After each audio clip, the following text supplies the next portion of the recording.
হুগলির বাসিন্দা গোপাল দাস চন্দননগরের প্রাথমিক স্কুলের শিক্ষক। ভোটের কাজ করেছেন। তার অভিযোগ, পোস্টাল ব্যালটের জন্য আবেদন জানিয়েছেন কিন্তু আজও পাননি। প্রায় 1.5 শতাধিক যারা বিএলও ডিউটি করেছে এবং তারপরে হচ্ছে গিয়ে যারা ইলেকশন ডিউটিতে গেছে তারা পোস্টাল ব্যালট পাচ্ছে না। বলা হচ্ছে যে পোস্টিংয়ে গণ্ডগোল হওয়ার জন্য এগুলো নামগুলো ডিলিশন হয়ে গেছে এবং এবছর আর কিছু করা যাবে না।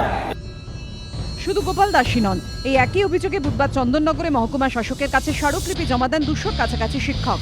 বৃহস্পতিবার অতিরিক্ত জেলা শাসকের কাছেও তাদের অনেকে যান। সিপিএম এ নিয়ে নির্বাচন কমিশনে নালিশও জানিয়েছে। তাদের অভিযোগের আঙুল তৃণমূলের দিকে। সরকারি হিসেবে অনুযায়ী এবার ভোটের কাজের সঙ্গে যুক্ত ছিলেন 4 লক্ষেরও বেশি সরকারি কর্মী।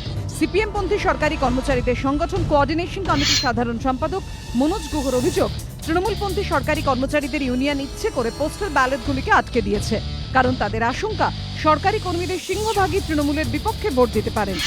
বামেদের দাবি 50% ডিএ বাকি বলে রাজ্য সরকারি কর্মীদের অনেকের মনেই ক্ষোভ রয়েছে। সেটা বুঝতে পেরে বিভিন্ন জায়গায় পোস্টাল ব্যালট আটকে দেওয়া হচ্ছে। এই নিয়ে দিল্লিতে নির্বাচন কমিশনে নালিশ জানিয়েছেন বামফ্রন্ট চেয়ারম্যান বিমান বসু। কলকাতায় মুখ্য নির্বাচনী আধিকারিকের দপ্তরও এই অভিযোগ জানিয়েছেন যাদবপুর কেন্দ্রের সিপিএম প্রার্থী সুজন চক্রবর্তী।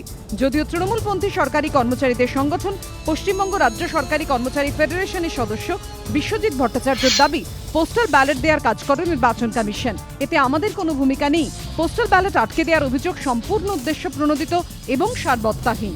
সিইও দপ্তর সূত্রে দাবি, পোস্টাল ব্যালটগুলি পর্যায়ক্রমে বিলি করা হয়েছে।